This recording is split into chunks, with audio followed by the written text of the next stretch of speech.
I'm Jane Coulter, and I'm a member of Mill Mountain Garden Club, and I've enjoyed being a member for probably 35 years or so, 30 years. This garden has a great beginning because years ago the city had a plan for the top of Mill Mountain, and it included a garden near the zoo. And they asked our garden club, Mill Mountain Garden Club, to do something in this area, and we said yes. So ever since we've been working on it. So this all hatched in the early 70s, and the garden was opened about 1976, 1977, and it's just been a source of joy and pleasure ever since. The garden's on top of the mountain, and it's between the Discovery Center and the zoo, and it's just a nice stroll that connects the two. Well, 4 years ago, we recognized that the garden was in a decline. A lot of the early infrastructure had failed, the pond was leaking and aged, and the overgrowth was rampant. So we rolled up our sleeves and took a hard look at what the garden needed.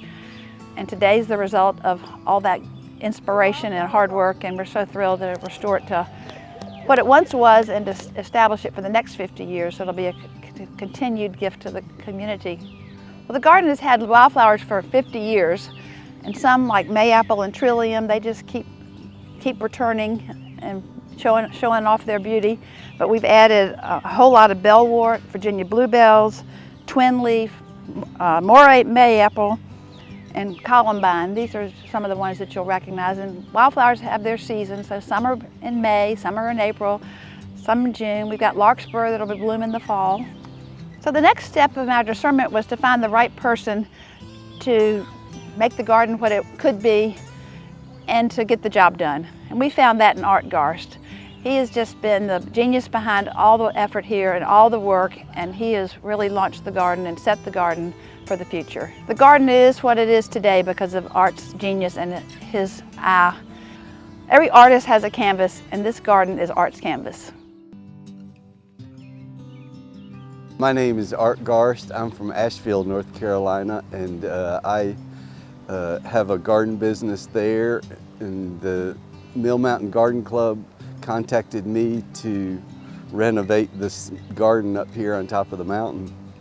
To this project, Forrest Moore contacted me and asked if I would be interested in doing a garden renovation. And so I have worked with them on all facets of this, from mostly eradicating non-native invasive plants, which was the biggest problem here. We've opened up views into the city and out into the mountains.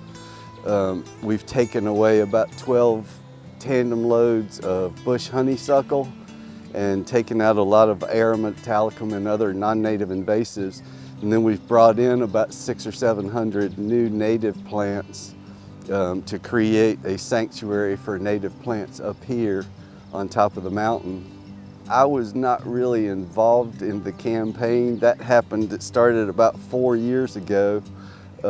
They contacted me about a year and a half ago and said that they had raised some money and that they wanted to redo the water feature and renovate the whole park. So we have changed the pathways around. We've done all kinds of things. I do a lot of stone work, and so I've set all of these stone benches all over the place for wonderful places to sit with views.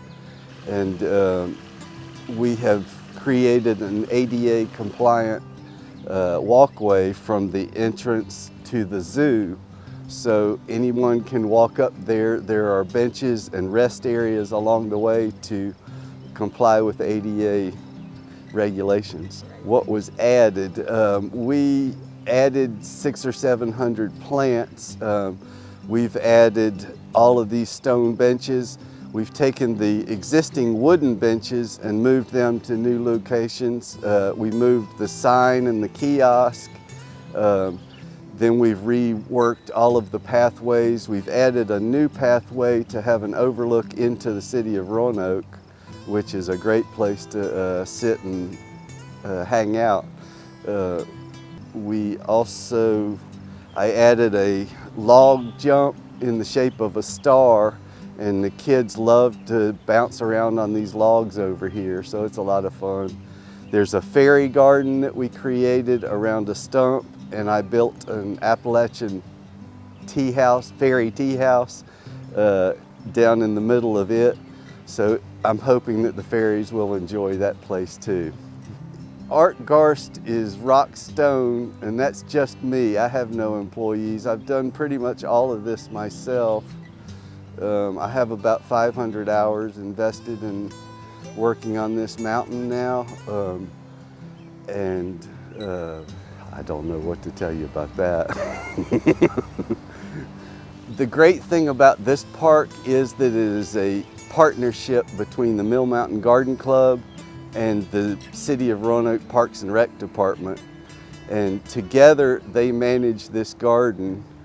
And so I've worked with all of these folks from both places and tried to build a bridge between them. And it has gone very, very well. Parks and Rec has helped anytime they've been asked for anything. And Mill Mountain Garden Club has just pretty much said, we want you to do what you want to do. So the freedom that they've given me in this project has been amazingly wonderful for me. More information available at blueridgepbs.org.